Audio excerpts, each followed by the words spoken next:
Welcome to Trinidad and Tobago Opposition's media briefing this Sunday, the 9th of February, 2025, discussing crime, dragon gas, and the economy. Today, our presenters are MP Dr. David Lee, the Shadow for Energy, and Mr. Devesh Maharaj, Attorney at Law, the UNC candidate for St. Joseph in the upcoming 2025 general elections. Thank you for joining us. We appreciate you being here. We will start our broadcast shortly. In the meanwhile, please share the live. No more rain, no more rain, no more rain, no more rain, no left foot, right foot again. No more struggle, no more strain, no more pain. We want to see we way, we want a brighter day. No more Rowley again. Bye bye Rowley, bye bye, bye bye Rowley, bye bye. We're not voting for you. We tired of the bloodshed, tired of the taxes, tired of the potholes and all the excuses. Tired of no water, tired of stretching a dollar, tired of the high grocery bills. No left foot, right foot again. No more struggle, no more strain, no more pain. We want to see we way, we want a brighter day. No more Rowley again. Bye bye Rowley, bye bye, bye bye Rowley, bye bye. We're not voting for you.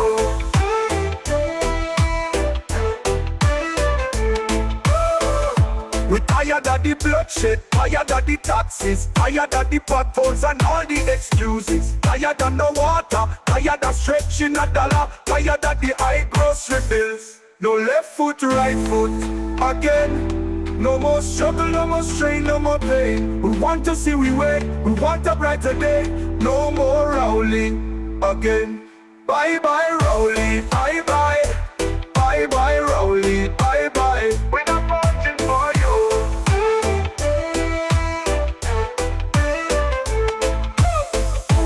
No more rain, no more rain, no more rain, no more rain, no more rain, no more rain, no more rain, no more rain. No left foot, right foot again.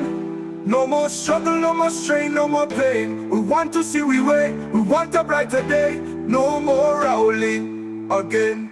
Bye bye Rowley, bye bye, bye bye Rowley, bye bye. We're not voting for you. Bye bye Rowley, bye bye, bye bye Rowley, bye bye. We're not voting for you. The UNC built 106 schools, gave thousands of free laptops, textbooks, and scholarships. We expanded GATE and skills training, constructed the Debe UWI campus, the Nursing Academy, the Aviation campus, the Drilling Academy, and the Couva Children's Hospital. We created the Children's Life Fund, the Children's Authority, and over 55,000 new jobs. Vote for a leader who loves you and your children. Vote UNC.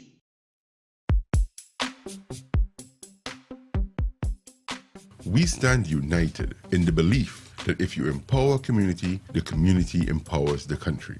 We are the party that gave every child a secondary school education since 2001. By building more schools in 11 years than others did in 40. We believe that no child, rich or poor, should be left behind. Which is why we give every 4-month student a laptop to expand their minds and their dreams. We are the party that put police cars back on the streets and gave the police a $1,000 bonus because we believe that we should support the persons who are protecting you.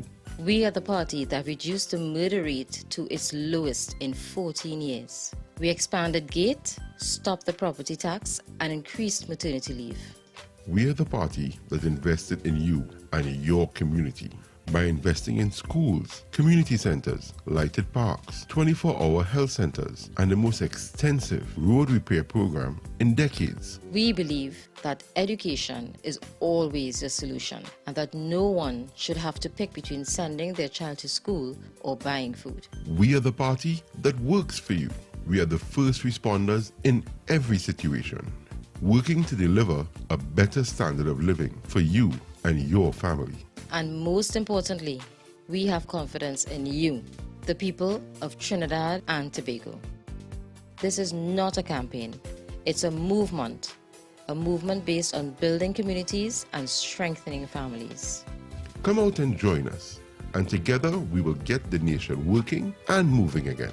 Our children will once again have access to gate and technology. We will improve healthcare By cutting the time it takes to see a doctor in an emergency. We will establish a senior citizen unit in every major hospital and staff the hospital with the doctors and nurses you need to create a first-class healthcare system. We will focus on creating high-paying jobs, fixing our laws to remove red tape, and ensuring that you and your family are safer. We will reduce corporate taxes to jumpstart the economy, create a special investment zone along the East-West corridor, and work with entrepreneurs to build a digital economy. This is an investment in your community to move the nation forward and get TNT working again. Whether you are from 4th Street in Barataria to Railway Road in Dow Village, from Green Street in Tunapuna to Clark Road in Dibay, from La Hoqueta to Moruga, from Mayaro to Scarborough, we are one people with the same dreams of a better tomorrow. And when we stand together, we win together. We are UNC and proud.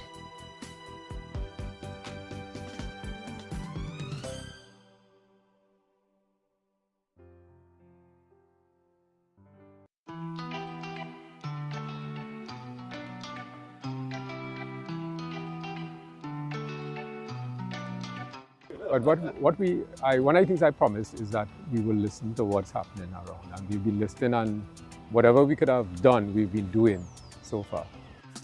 You're bigger than what I remember you last time, so we're standing up to make a difference in this country, boy. You know, and we're interested in making sure that in San Fernando West, we are listening to what the issues are. I just talk to supers, they tell me about the water situation on that side. In speaking with all of our constituents in San Fernando West, crime was highlighted, issues of drainage, garbage collection, and we spoke to the Alderman Viliana Ramota Singh and all our councillors, and they really went to the city and ensured that something was done about it. The team here is in San Fernando West. We are on the ground, so I want to see what's happening around West St. Joseph with my friend Devesh. Devesh Maharaj, I'm the UNC candidate. West St. Joseph. What's your name? Braffett. Braffett? Yeah. Braffett, how old are you, boy? 68. Nah. As a young man. He's like 52, man. We started building it back here before too much went on the other side that we had to come down to 1st Street. So, like somebody know the minister, and they get box trains and paved road and all kind of stuff up to the drain. We on the other side of the drain. You know the story about the other side of the tracks. We on the other side of the drain. So we ain't getting fixed up and we getting flooded.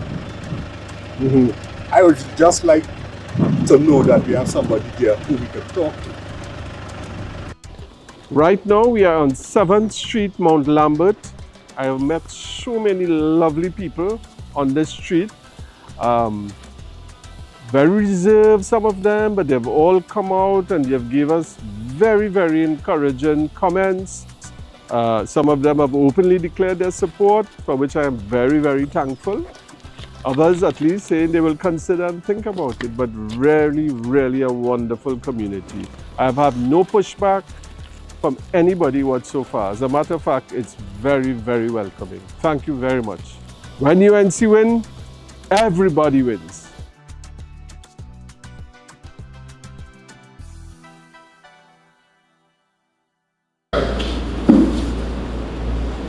Good morning to our viewers, listeners out on the World Wide Web, all social media platforms.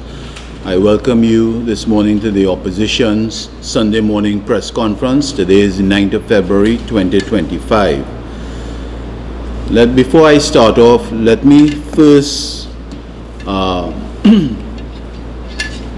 behalf of the Leader of the Opposition and United National Congress as a party, all parliamentary colleagues, let me give a deep sadness and extend my heartfelt condolences on behalf of the party to the family and friends of the loved ones of the late Premchand Suku, affectionately known as Doc, who has passed on to the great beyond. Our condolences are with him and his family at this point in time.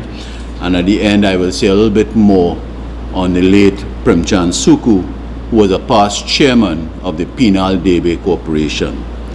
So let me start off again by saying welcome to our opposition press conference Sunday morning. As usual, we are here to give our views of what is taking place in our country, known as sweet Trinidad and Tobago. This morning, I'm pleased to be joined by a colleague.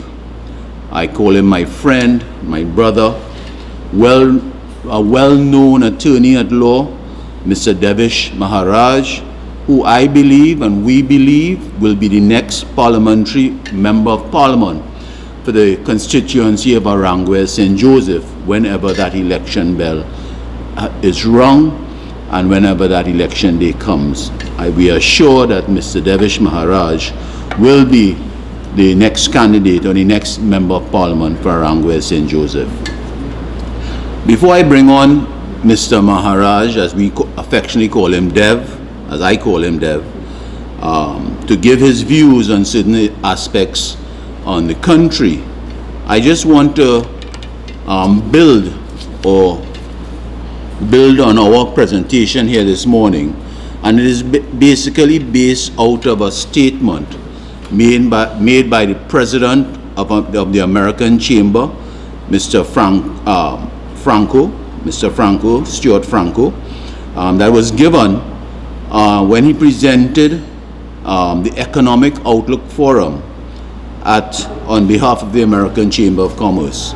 And I will just stick a pin with two statements that he made in his address that we will build on this morning. And one of his first statements, he was given a story that when he was presenting, that one of his members, the American Chamber members, had regretfully informed him that he will not be renewing his AmCham membership, the American Chamber membership. And I quote what was said in that article: "My decision to leave," which is the individual, "is based solely on my concerns for the future of my business in Trinidad. I have observed that many of my fellow entrepreneurs and myself are struggling in an environment that seems to lack opportunity for smaller players." And this is critical, and I'm sure Mr. Devesh Maharaj will build on that, where this individual is moving out of Trinidad and Tobago, not because he wants to, but because he sees there's no future for his business and himself in Trinidad and Tobago, and the push back of small players or small and medium businesses in Trinidad and Tobago, the pushback of that under this present government. And it could be a host of cause of many things, for example, crime, extortion, etc. And I'm sure Devesh, when he comes this morning, will expand a bit on that. And then I will also expand a bit on the energy sector that I shadow.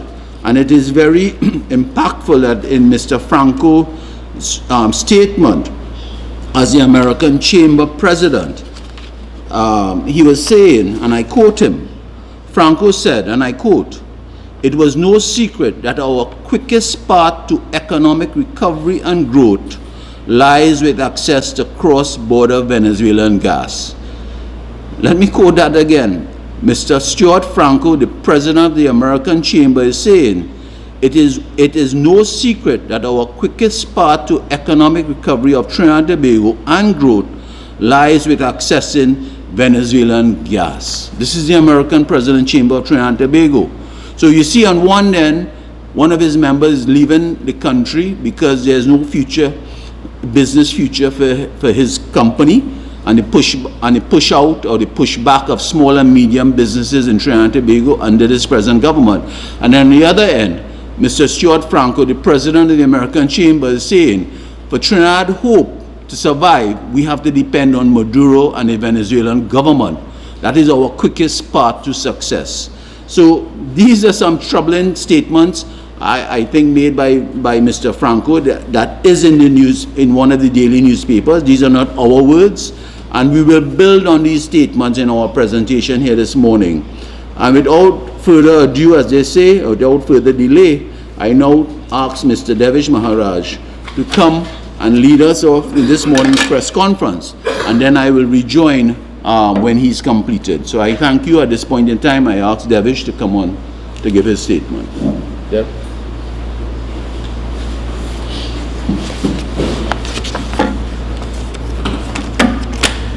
Thank you, MP David Lee, for that very encouraging introduction this morning. Good morning to all our viewers, virtual, and those who are present here this morning. I've been asked to speak and deal with some issues concerning that of crime. Why have I been given this topic to talk about? Because, brothers and sisters, whether you do a poll or whether you walk through constituencies that I have been doing, you recognize that crime is the #1 issue facing Trinidad and Tobago today.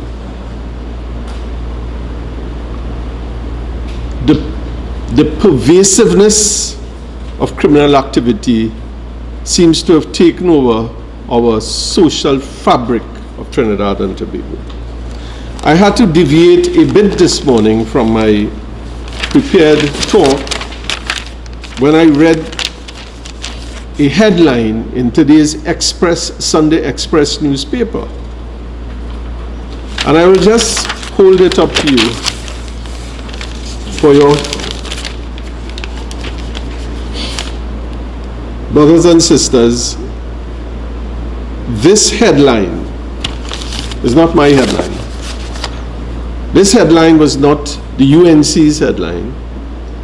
This headline is a headline of a statement made by Acting Commissioner Mr. Junior Benjamin, carried in today's Express.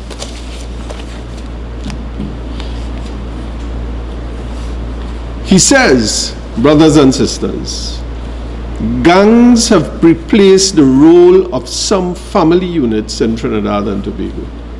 I repeat, gangs have replaced the role of some family units in Trinidad and Tobago.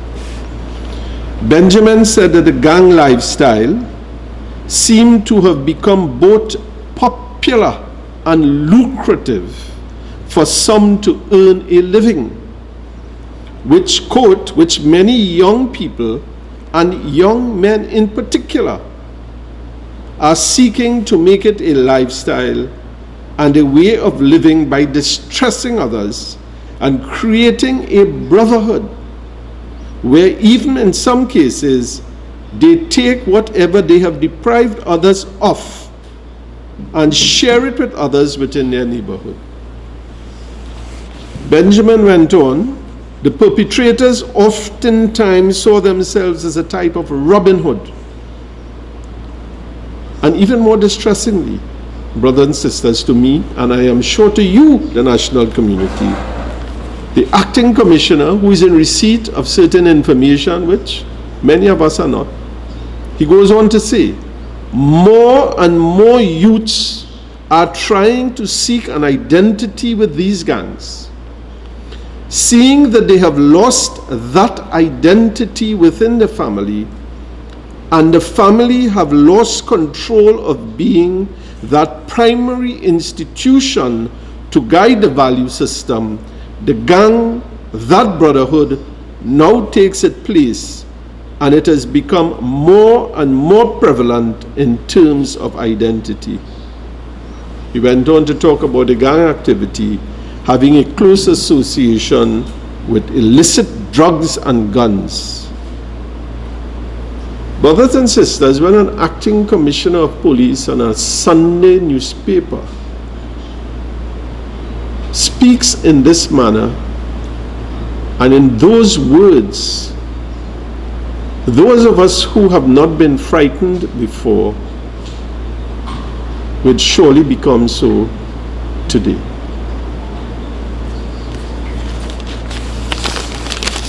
I ask rhetorically, seeing that Acting Commissioner Benjamin has raised those issues, how did we reach here? When did it start? You know, a friend of mine once told me, if you put on 250 pounds, it does not come overnight, you know. It takes a time. There's a build-up to how we reach there. When these alarm bells were being rang and the warning signs were coming out, what steps have been taken to address the situation? I ask you, brothers and sisters of the listening public, to answer that truthfully. But what foreshadowed DCP, Acting Commissioner Benjamin, declaration in today's papers? I recall some time ago, I think it was in 2022, when the the Honorable Prime Minister, Dr. Rowley, said that crime had become a public health issue and it was going to be addressed by her. In April 2023, there was a CARICOM summit, and that was tabled as it was said that numerous CARICOM countries were facing similar crises with regard to the crime problem. Later that year, in October 2023, on an initiative by the CCJ, the Caribbean Court of Justice Academy for Law, they held a symposium in Barbados and came up with a 39-point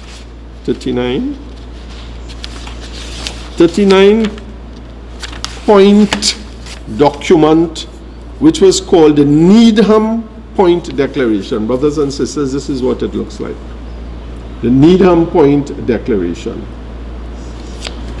All jurists from throughout the CARICOM and also members of the executive of different countries came together.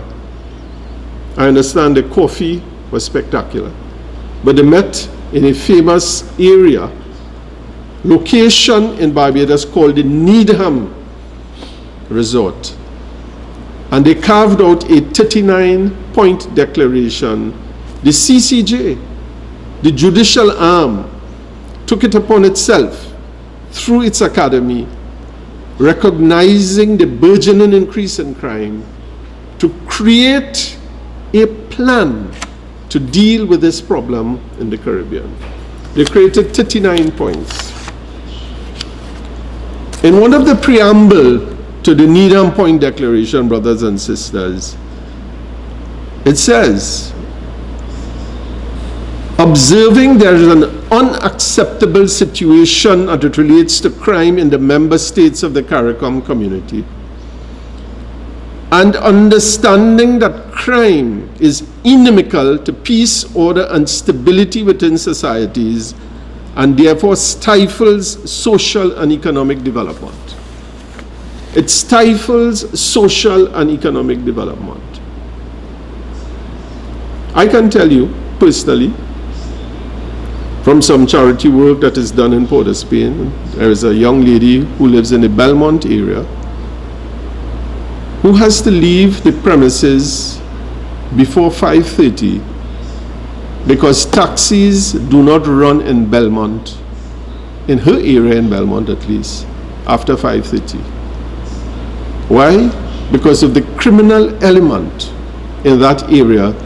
Taxis have stopped running, people try to get home early, lock themselves in their houses. She sent me an audio once in the night of gunfire emanating, she said, from on top of the hill, and gunfire emanating from the bottom of the hill. And I asked the question, where is the police? Are they dealing with this situation? And she said, Mr. Maharaj, this is so regular that we have become accustomed to it. To me, that was so frightening. What we have been accustomed to in Trinidad and Tobago. So that social development of that community, and it replicated throughout. As I walked through St. Joseph, the main issue is crime. Houses not only have barbed wires around in certain areas, they have double burglar proofing, they have camera systems, they have electronic locks, and you are living within your house in a state of paranoia, a state of fear, not knowing when you will be hit next. And that happens in so many communities. Crime is stifling our social development. People no longer go out to the basketball courts in the night because they are taken over by gangs. You're not seeing anybody playing small goal in a road that we used to do when we were younger. And within that whole area, the social growth, especially of young people.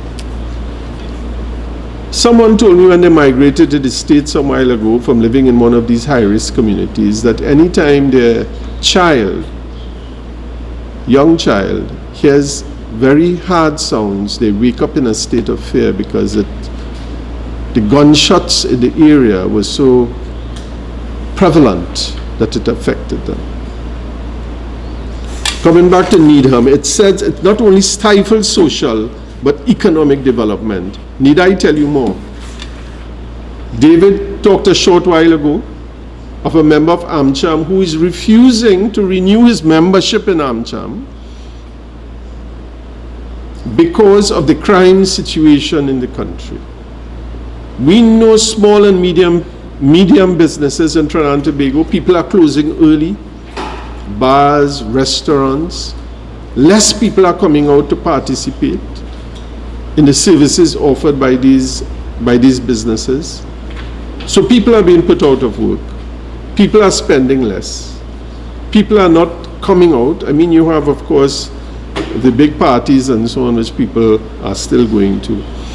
But throughout the country, the social and economic development is being stifled, brothers and sisters. What is being done? I ask you, has this situation been adequately addressed? The Needham Point Declaration goes on to talk about, and it resonates with Acting Commissioner Benjamin this morning. He says in point 8 of the Needham Declaration that laws be enacted and appropriate measures implemented to provide the diversion of young offenders and the rehabilitation and reintegration into society of all offenders. Measures must include the enhancement of probation and parole services, court diversion programs, and problem-solving wellness courts. We signed up to this. Trinidad and Tobago signed up to this. To date, I am sure the government may have taken certain steps along these lines to help address and to fulfill the mandate set out by the Needham Declaration. But do we know about it? Have we heard about it?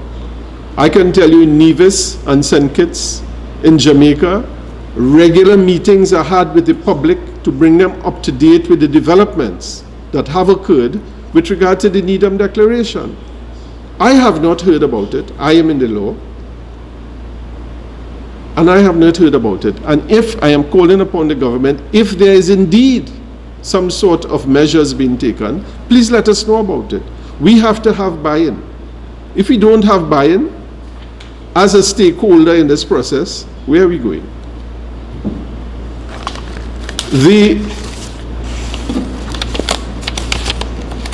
I have reviewed some of the policies, for example, of the United National Congress with regard to diversion of young people that the Needham declarations spoke about, that the acting commissioner this morning spoke about. We are talking about, we are having to implement, as part of the policy, social programs for training and life skills to prevent recidivism, repeat offenders. This is what the Needham Declaration spoke about. We are adhering to national and international policy. Reform education to support all children, especially those with learning disabilities. Of course, education has to be the starting point. If the family fails, the family unit fails, which seems to be failing, and you go to the school and that culture is being promoted in the school, we are losing. We are losing on both fronts. We are losing on the family front, we are losing on the education front. I have not seen, and maybe there is, but I have not seen it, and if there is implemented, I am once again calling on the government to let us do a public awareness program. How are we using our education system, our programs, to prevent these young offenders from veering into the life of crime?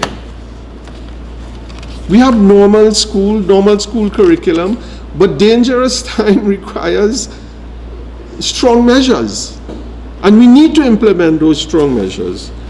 Throughout our policies and our anti-crime, we are talking about hosting parenting workshops. This is one of the things that we had implemented. I remember 2015, under Dr. Tim Gopi Singh in the Ministry of Education, we had numerous parenting workshops throughout the country. It's only recently, I think it was this year or maybe last year, I'm hearing that the Ministry of Education may be reintroducing or activating or accelerating. It was one of the cornerstones of the policy of the United National Congress. We intend to fund community mentoring programs. What does that mean? That means within small communities throughout Trinidad and Tobago, where the youth is at risk, you have to go granular. You have to find a way to attract them. You have to find mentors within the community to come out and have such programs. A mentor who is successful in a particular area, in a particular business, maybe a policeman, maybe a teacher, maybe somebody successful, somebody who you look up to. To those who have fallen off the wagon, we are inviting you, funding community and mentoring programs. So we are going deep into the communities, part of our solution, going at risk. I mean, I could identify 5 or 6 areas in St. Joseph right now where we have started in a very small way to introduce that. And we are now going to roll it out. Because so many of the youths on the side of the road, brothers and sisters, when I stop and I talk to them, the first thing they say, so what are you going to do for me? What are you going to do for me? I say, brothers, what it is you need, what it is you want. What can I help? How can I help? What can I help you to provide? And they say, sir, the opportunities are there, but we are not attracted to it. We don't know what they are. Can you make it? Can you bring it home to us? Can you bring these programs home to us? Well, brothers and sisters, if the government has programs through various ministries and so on, and you're not taking it home to the actual people on the street, we are therefore failing the system. This is one of the main pillars. We intend to fund our community mentoring programs.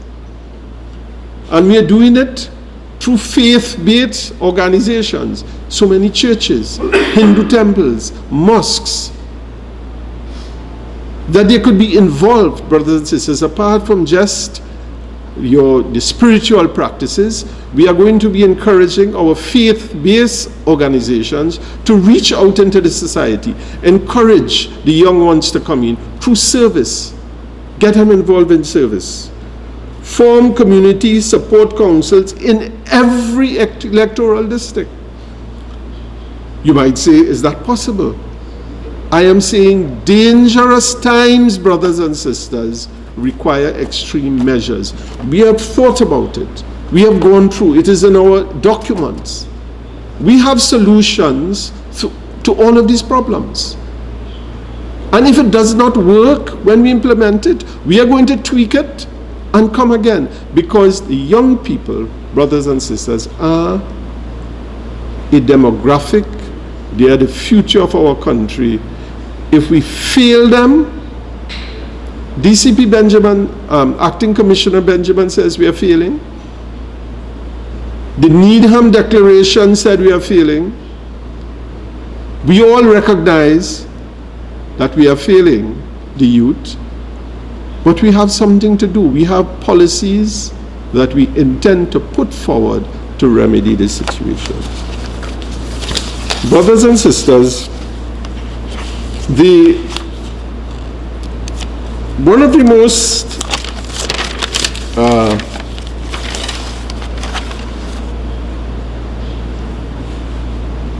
the most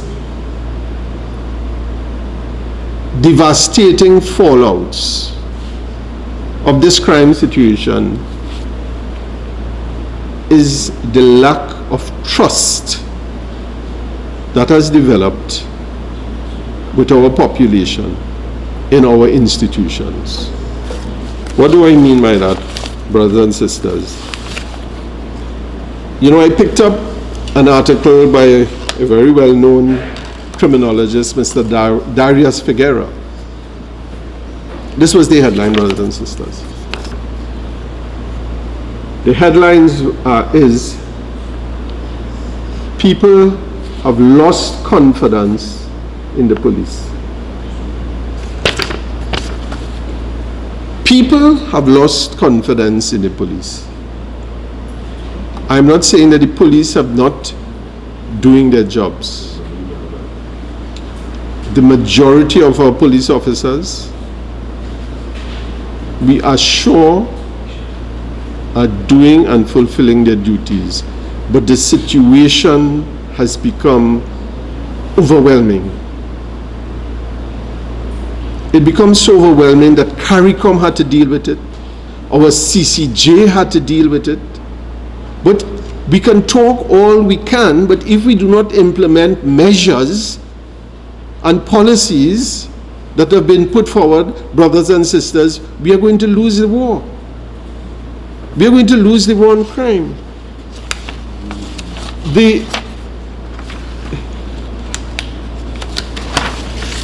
The articles by Darius says, the decision to choose criminal gangs to ensure their safety suggests the population has lost confidence.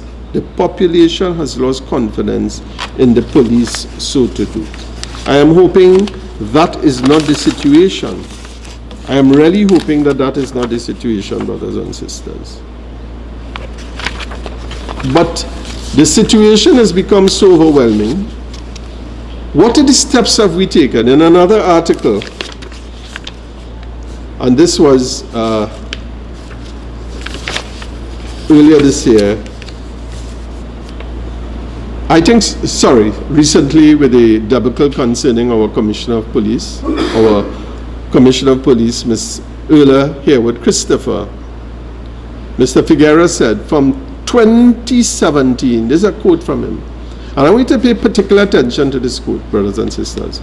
From 2017, rivers of blood flowed and continue to flow, which potently indicated the present inability of Trinidad and Tobago national security apparatus to deal with this reality previously unknown in the history of Trinidad and Tobago. The present inability of the national security apparatus. If our present national security apparatus is unable to deal with the crime, can we deal with it? Can I deal with it? Can you, who is the victim of the crime, deal with it? To make matters even worse, to show the lack of trust and confidence, which is so troubling, which affects, a relationship is based on trust. If the trust is broken, it is very hard to regain that relationship. The stakeholder in the community, the general public, must have trust. That trust is broken. But within the police service, it was startling to read yesterday, DCB Benjamin, Acting Commissioner Benjamin, I have to give him his kudos. This is what he said. Turning his attention to the work ahead in rebuilding and restoring the TTPS shredded reputation amidst intense public scrutiny, Benjamin acknowledged it would not be easy. It's not an easy task for DCP Benjamin. Shredded reputation.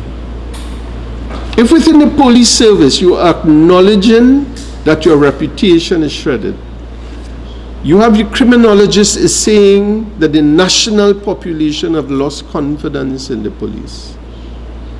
You have DCP Simon says in the same article, he reiterated the aim is to rebuild trust and confidence in the TTPS.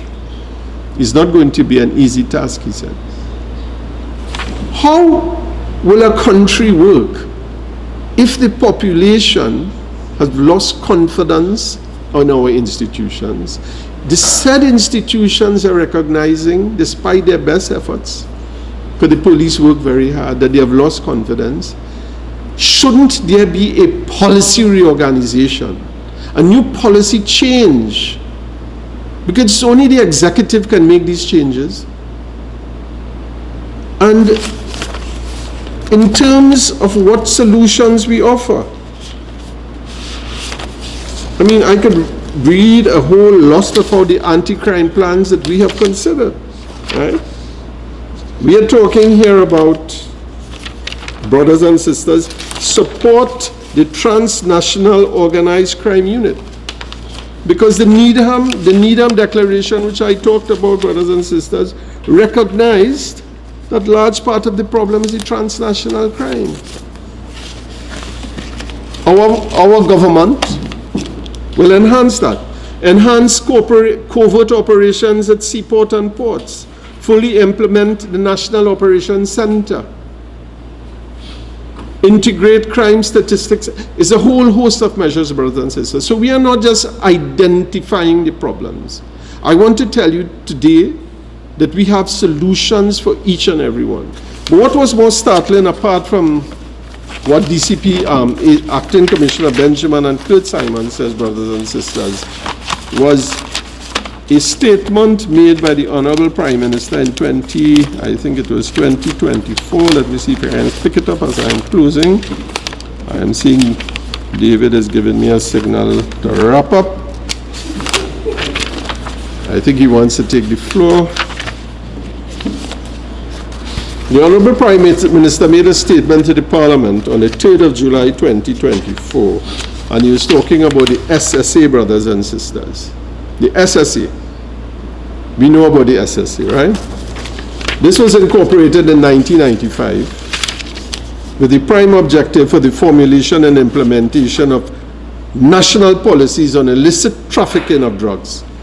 In 2016, it was amended, and the main functions of the SSA was, apart from to develop strategic intelligence and make recommendations to the government, prepare crime prevention strategies, assist in identifying sophisticated criminal activity, provide strategic intelligence, so a separate body outside of the police, given additional powers. Yet in 2024, brothers and sisters, we had a record 615 by some, police estimate 624, and bloggers 644 murders, with an organization set up to provide intelligence to solve crime. But what is a little more disturbing in it is when he said that the audit of the SSA, brothers and sisters, the SSA is increasingly incapable of securing public trust. So there's no public trust in the SSA. We have losing confidence in the police service. The prison service, over the last 2 weeks, we heard about 3 or 4 prison officers' houses being firebombed.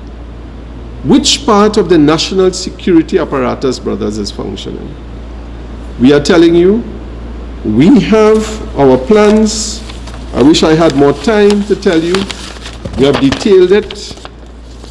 We can make this available to you, to the general public, our plans for criminal and civil justice reform.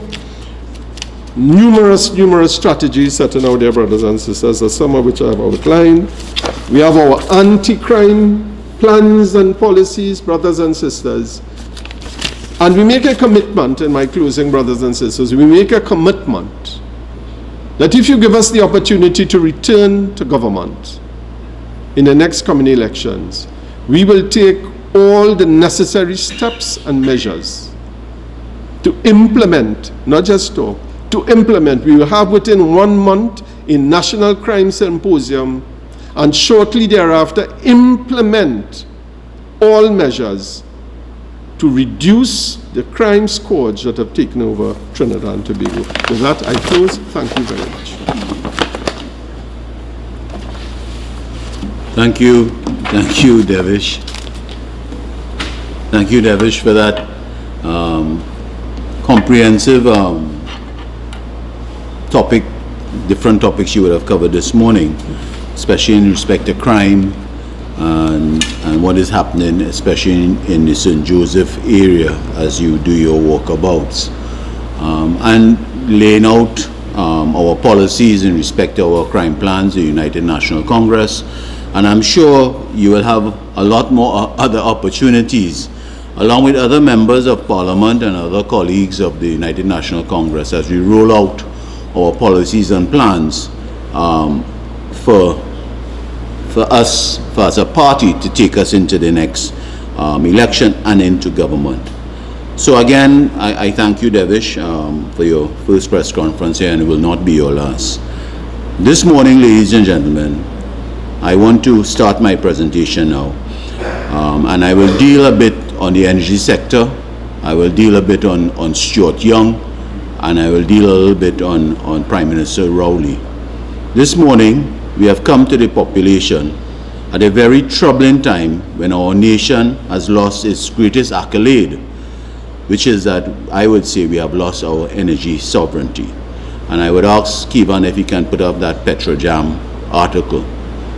So you would see next to me an article that was circulated last week. It's called the Petrojam lands a $90 million contract to supply fuel to Trinidad and Tobago. The US $90 million Petrojam deal is a true reflection on how our nation has lost its energy security, its ability to be self-sufficient, and its reputation as our region's energy capital because of this government's mismanagement of our national energy sector. This morning, we are not acting as partisan politics, but rather based on patriotism. This morning, we take no joy or pride in this disheartening plummet of Trinidad and Tobago's proud energy history. But we have a duty to point out that this breach of our nation's energy independence has come after years of warning this PNM administration of the grave dangers of shutting down Petrotrin. And tomorrow, ladies and gentlemen, viewers listening out there, tomorrow will be the start of the first day of what is normally our Energy Chamber's annual conference on energy in Trinidad and Tobago.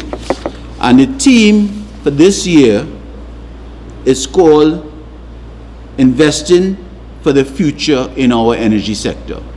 And one of the keynote feature speakers would be Prime Minister Rowley and Minister of Energy Stuart Young. They will be given the feature address tomorrow at our Energy Chamber annual conference.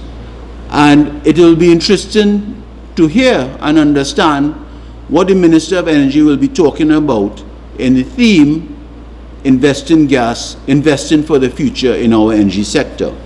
Last year's theme was called Accelerating Action. And if you review the Minister of Energy's keynote feature address last year, which I did and my team did, and we dissected it, you would realize that what he had said in his theme and his presentation last year, nothing has materialized. So this year, his address would be on the theme, the Investing for the Future 2025. And we will wait with bated breath to see what comes out of that keynote address tomorrow. So 1 week ago, ladies and gentlemen, it is no doubt that the words of the Petrojam's General Manager, Telroy Morgan, hurts us all as citizens when he said, and I quote, "Petrojam's export deal with Trinidad and Tobago is a national irony given Jamaica's status as a non-oil producing nation."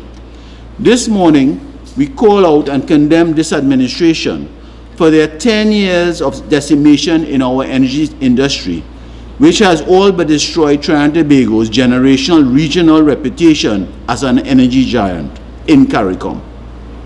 This morning, we reject the hubris of the Prime Minister, who has said this Petrojam deal is in the best interest of our citizens. Let me repeat that. We reject the hubris of Prime Minister Rowley, who has said that this Petrojam deal is in the best interest of our citizens. This Petrojam deal is a demonstration of the hardship, the loss of economic benefits, the loss of the foreign exchange generation, and the loss of energy security that has occurred since the closure of our Petrotrin refinery. Before we zone in into this deal that you see on my right, the country must know that this move from energy independence to energy dependence is due to one thing: the closure of Petrotrin refinery. From the start, we in the opposition told this government that Petrotrin was more than a refining business. Petrotrin was the heart of the Trinidad and Tobago's energy security. Petrotrin was the key to maximizing return to our citizens for our own oil by refining it for global sales on our own terms. Petrotrin was the wall that protected this nation from the vulnerabilities of the global fuel market as we produced our own fuel. Petrotrin was a stable part that provided taxes and foreign exchange revenue by selling our own refined products. Petrotrin made our country self-sufficient in our energy sector.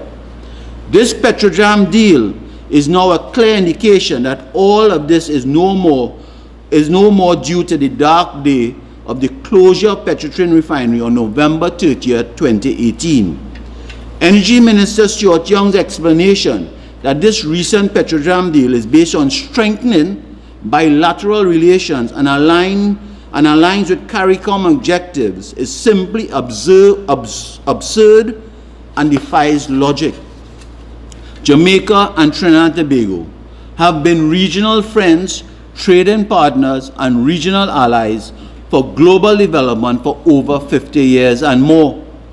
A fuel contract was not needed to build that relationship.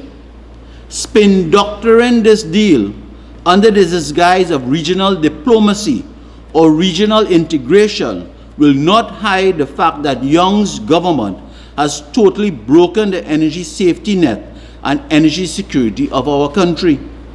Minister Young believes that we as a country must stay quiet and accept a US $90 million deal without scrutiny for the sake of regional integration. Let me repeat that. Minister Young believes that we must stay quiet on this US $90 million deal, which is without scrutiny for the sake of regional integration. Bilateral relations must not be used as an excuse to avoid transparency. Bilateral relations must not be used to hide from a situation where the maths is not mathsing.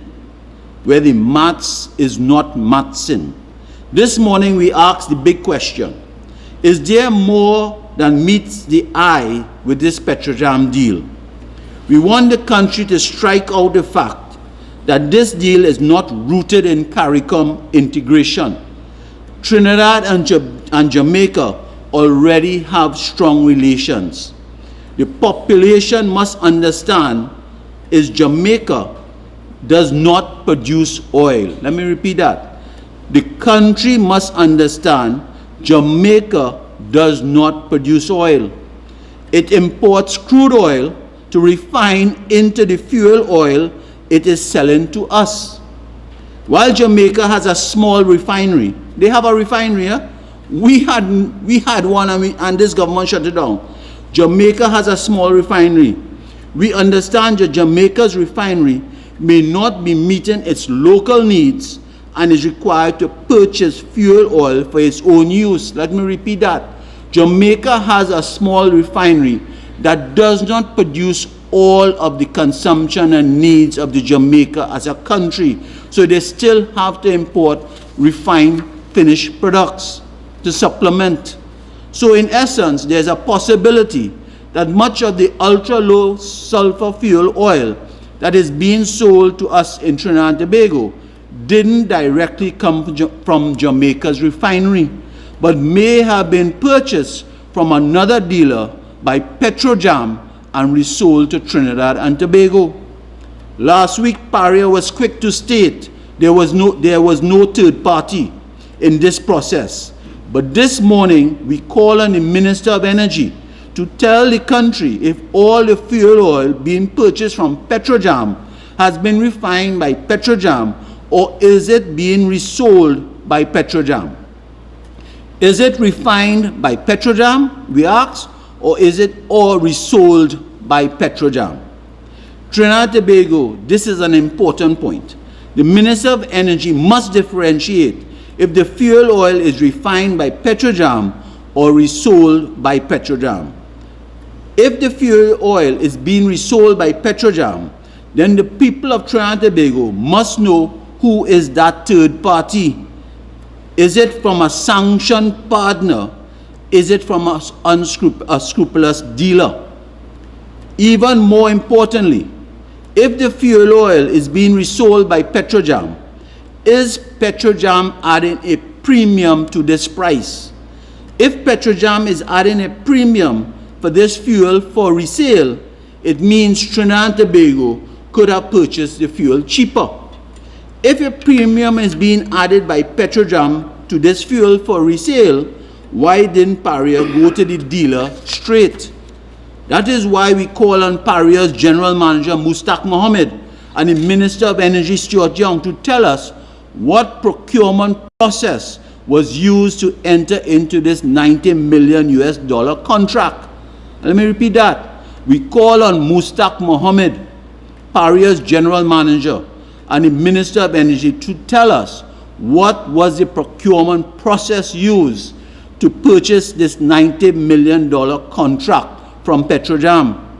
Regional integration or bilateral relations is no excuse to dismiss our procurement laws. One cannot simply spend US $90 million and not have a proper procurement process. The people of Trinidad and Tobago must know if this refined fuel from Jamaica or resold fuel, because we have to get an economic understanding of the benefits to our population, especially if we are using scarce US dollars.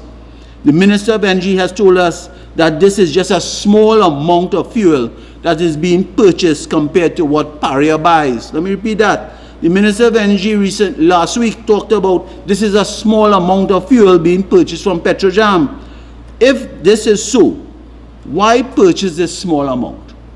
Why not buy more or keep buying from our major provider as we have always done? Why is it we buying this small amount from Petrojam? Is it a quid pro quo? Something for something, I ask. Is it something for something? Was this deal tailored, made for some shipping company to benefit? Is it that the deal was tailor-made for a middleman to benefit? Was this deal tailor-made for a consultant or broker to benefit? Was this deal created to benefit a capital investment banking company? Today I call on the Prime Minister and Minister of Energy to end all this CARICOM good field disguise and give the people of Trinidad and Tobago the true picture. Tell us how Petrojam was selected. Tell us if Petrojam is selling us fuel cheaper than other sources which we would have previously purchased.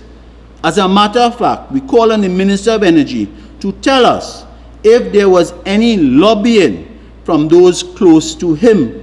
We cast no aspersion as we speak here today.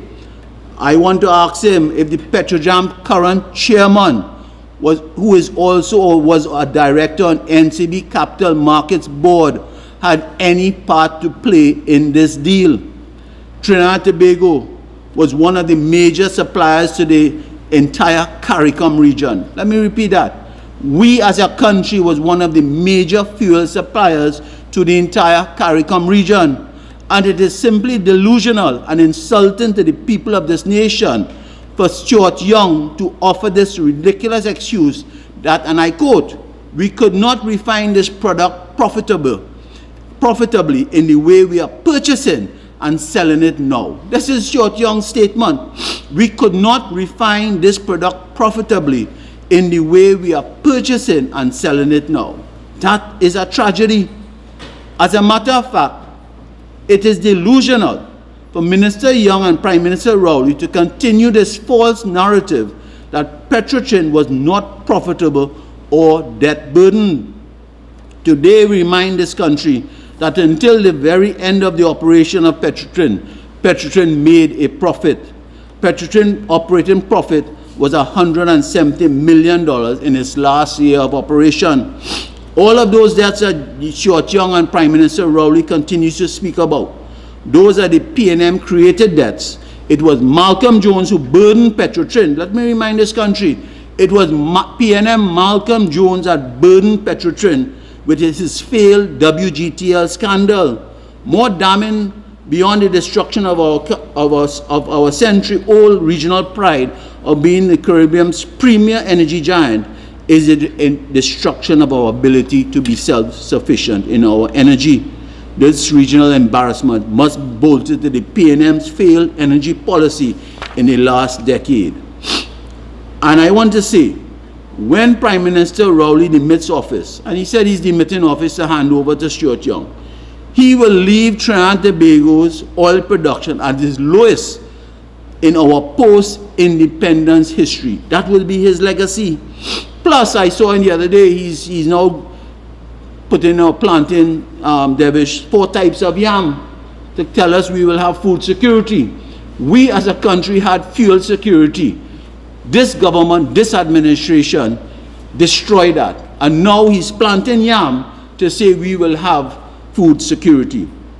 The collapse of the energy sector affects all of us because beyond the major issue of national revenue, job creation and foreign exchange supply, down to a supply of bitumen, even down to the supply of bitumen to repair our roads has been disintegrated. As a country, we must remind them of, never let them forget about that Malcolm Jones failed WGTL that has burdened the Petrotrin as respective loans and debt. Trinidad and Tobago, do not take God out of your thoughts into believing that Stuart Young will be different from Prime Minister Rowley. They are two sides of the same coin. Today's Stuart Young's silence on Dragon is deafening. We have not been hearing anything more from Stuart Young about Dragon. So maybe tomorrow, when he delivers his feature address in that energy conference, he might start to talk about Dragon. Not a single update on the Dragon deals in weeks. Not a single update if this government has received an OFAC license extension. As a matter of fact, all of a sudden, Young has shifted his attention to deep water bids for oil and gas. Last week we saw he put out over 26 bids will go out for bidding. 26 deep water areas will go out for bidding. And this is what the opposition have been saying for the last 10 years.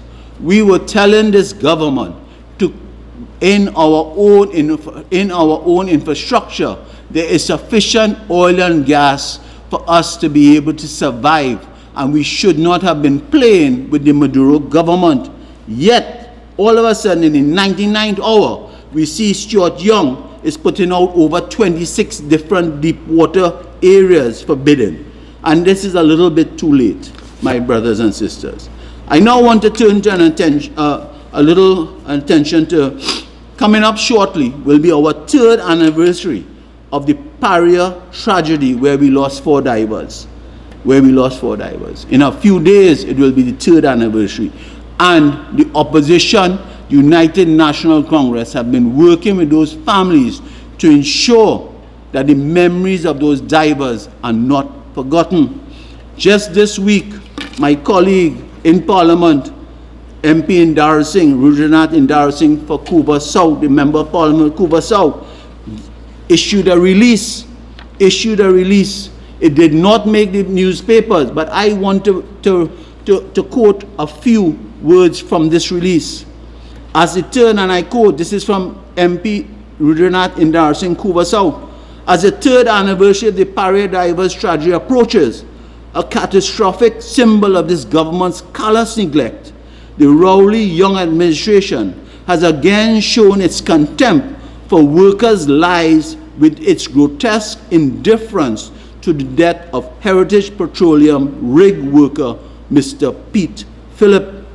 And I quote, last week, Energy Minister Stuart Young, a man fixated on his unearned coronation as Prime Minister, dismissed Phillip's death as merely unfortunate.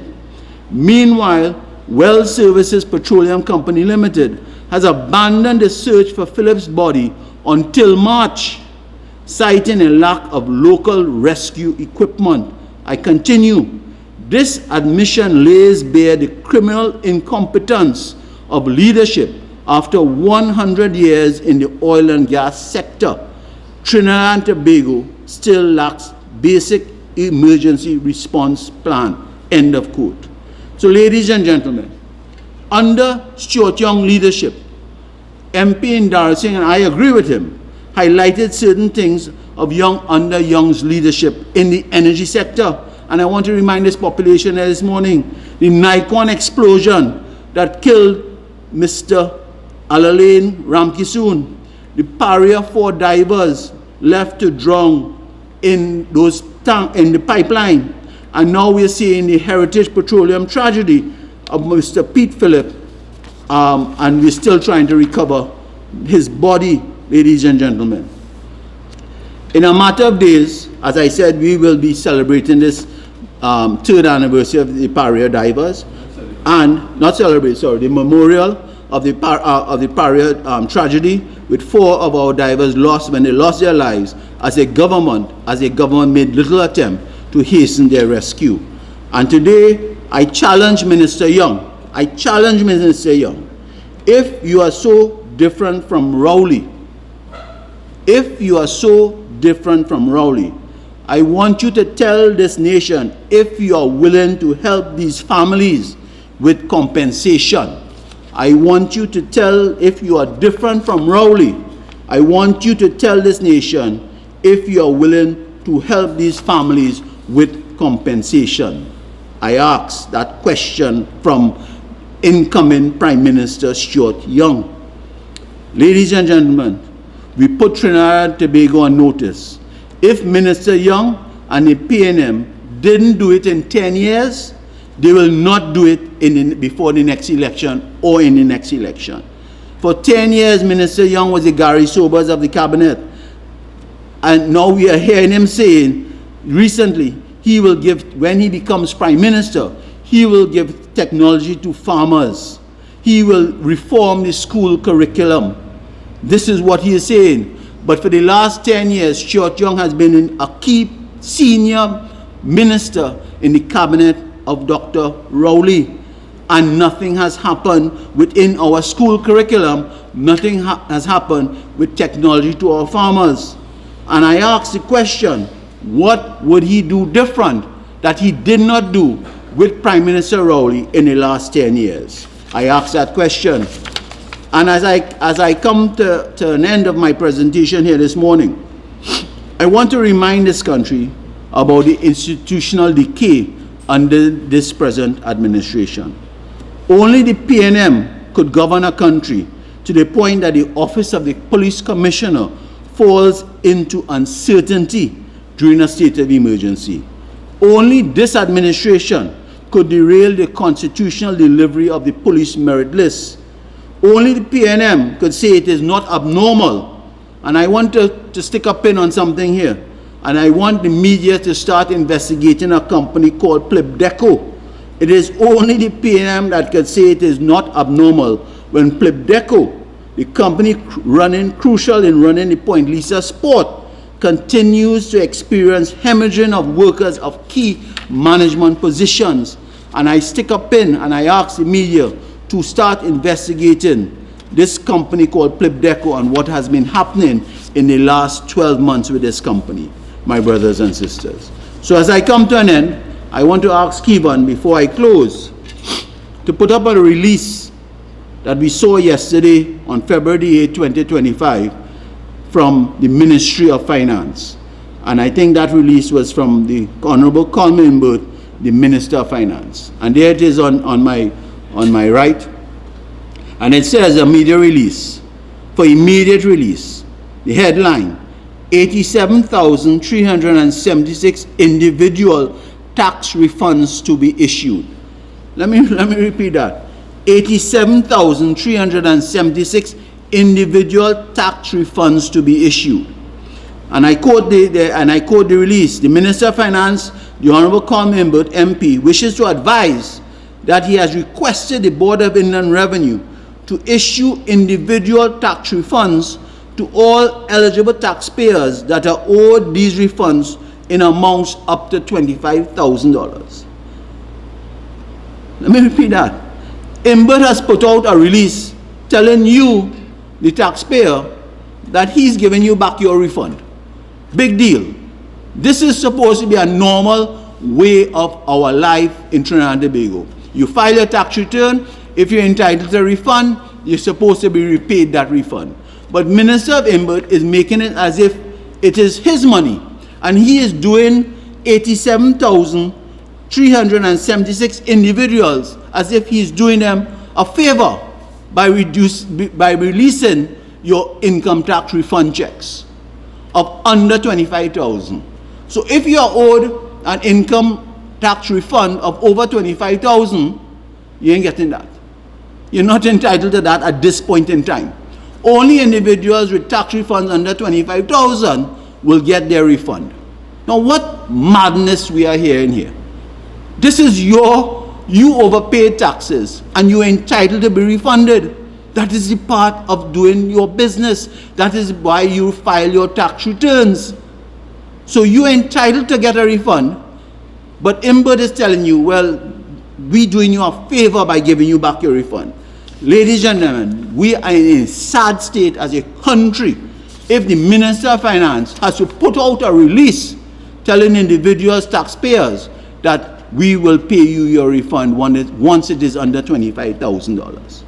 As I come to an end, Trinidad and Tobago, we are 2 months into 2025, and many businesses continue to suffer as a result of low sales, crime that is pervasive in our country, as you heard that from Devesh Maharaj, and also inability to deal and get access to foreign exchange. I want to say the UNC, the United National Congress, will rebuild our economy by rebuilding our energy sector, which will benefit all.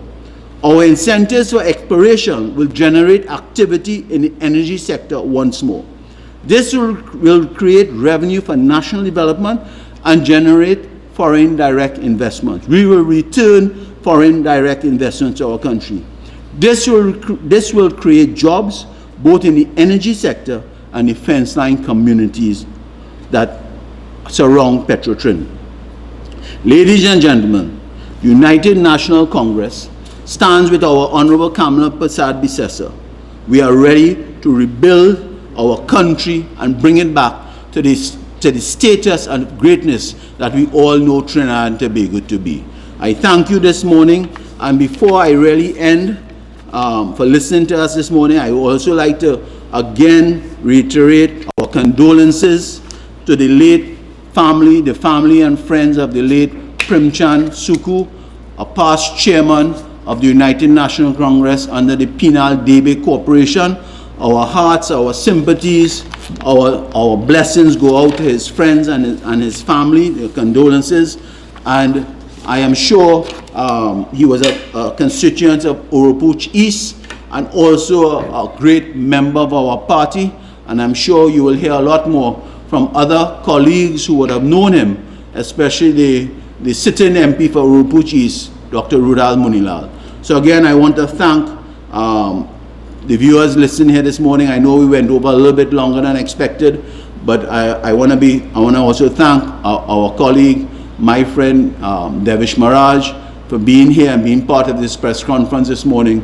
And I'm sure whenever election bells ring, Devesh Maharaj will be the next sitting candidate member of Parliament for the constituency of Arangwe, St. Joseph. I don't know if we have any questions from the media. Devesh? Yes, hello. I have two questions here. One for the candidate for St. Joseph, Devesh Maharaj. And the question is, what have you been hearing on the ground with regard to the current MP and his dealing with the crime situation in terms of the sociological issues which you raised, and also in the more traditional areas of policing and law enforcement?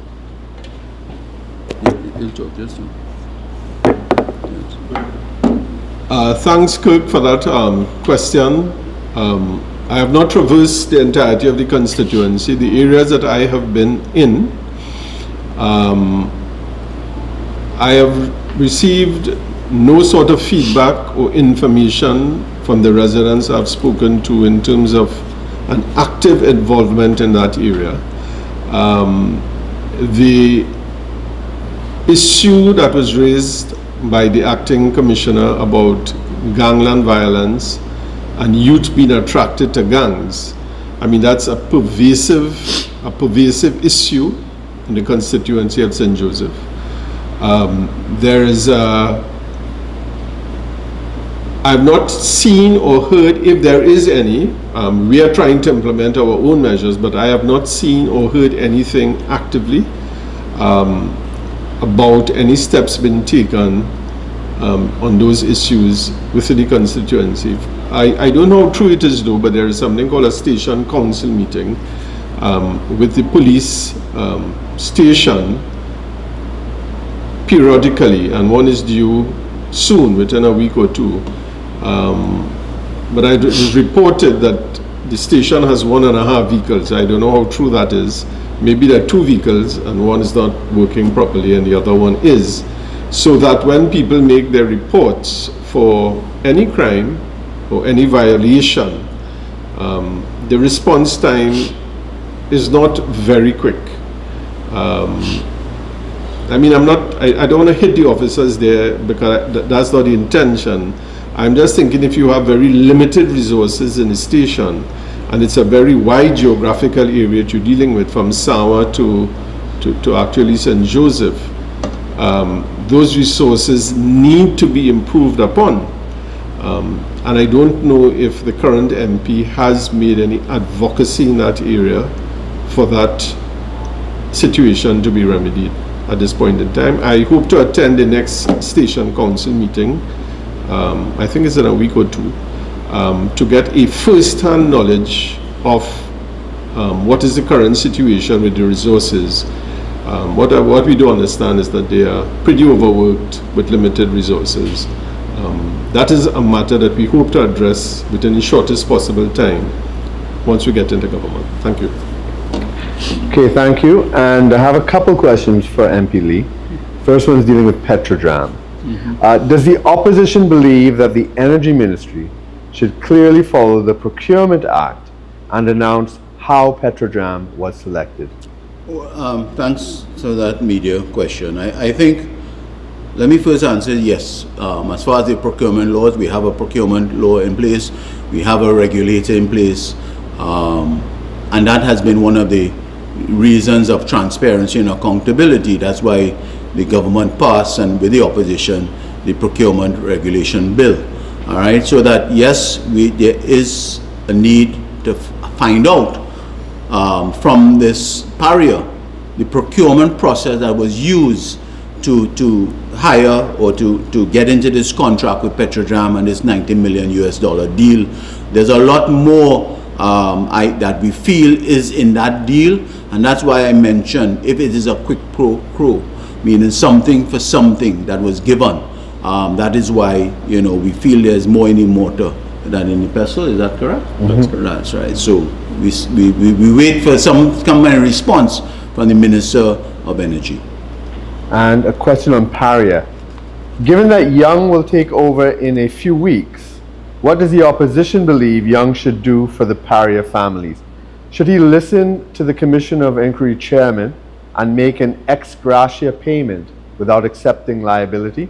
Well, the opposition has been always calling, whether it is this present Prime Minister Rowley and his team, led by the Minister of Energy Stuart Young, or as we have read, the incoming or selected or crowned Prime Minister Stuart Young by Prime Minister Rowley coming in. And I challenged Stuart Young this morning, if and when he becomes Prime Minister under this administration, not when election is called, I'm sure he's not going to be there, but under his appointment by Dr. Rowley, I challenged him this morning to give some compensation. If he says he's different than Rowley, give some compensation based on what Commissioner Casey Lynch said in his report in the Commission of Inquiry to those divers' death. Give some sort of compensation to the families. And Casey Lynch said that you can give compensation without accepting liability. And we are saying we are going into a third anniversary where we will be having a memorial for the divers, along with MP Indar Singh and myself and the family members. We are planning that right now. We are saying give some compensation. After 3 years, these families have gotten zero. And we are saying it is high time that this government stops hiding behind insurances and whatever they want to hide behind and come clean and help the families of these divers. Thank you. That's it. So again, thank you for joining us this morning. It's a pleasure having my colleague, as I said, Devesh, next to me. It's always good to have an individual like Devesh next to at your side. And stay tuned. This week, today is Sunday. I know this coming week we'll be continuing our screening for our candidates in different constituencies throughout Trinidad and Tobago. We will quicken the pace and also stay tuned for our next press conference, maybe later this week or on Sunday coming. So again, thank you so much for listening and viewing and taking your time on a Sunday morning to listen to the distinguished gentleman next to me, Mr. Devesh Maharaj. I thank you. Thank you very much.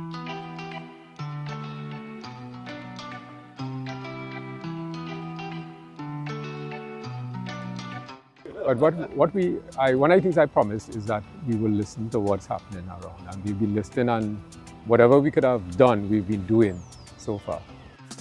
You're bigger than what I remember you last time, so we're standing up to make a difference in this country, boy.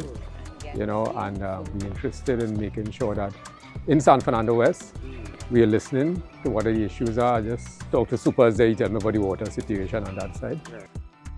In speaking with all of our constituents in San Fernando West, crime was highlighted, issues of drainage, garbage collection, and we spoke to the Alderman Viliana Ramotar Singh and all our councillors, and they really went to the city and ensured that something was done about it.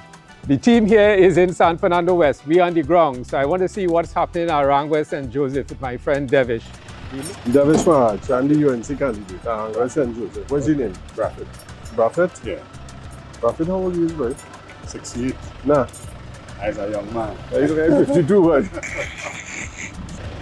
We start building it back here before too much went on the other side that we had to come down to First Street. So, like somebody know the minister, and they get box trains and paved road and all kind of stuff up to the drain. We on the other side of the drain. You know the story about the other side of the tracks, but we on the other side of the drain. So we ain't getting fixed up and we getting flooded. I would just like to know that we have somebody there who we could talk to. Right now we are on 7th Street, Mount Lambert. I have met so many lovely people on this street. Very reserved, some of them, but they've all come out and they've given us very, very encouraging comments. Some of them have openly declared their support, for which I am very, very thankful. Others at least saying they will consider and think about it, but really, really a wonderful community. I've had no pushback from anybody whatsoever. As a matter of fact, it's very, very welcoming. Thank you very much. When UNC win, everybody wins. Do you know that in 66 liters of diesel cost $100? Today, under the PNM, you get 20 liters of diesel for $100. The diesel you paid $100 for under the UNC now costs $327 under the PNM, which directly affects the cost of food, transport, and services. Guess who I'm voting for next time?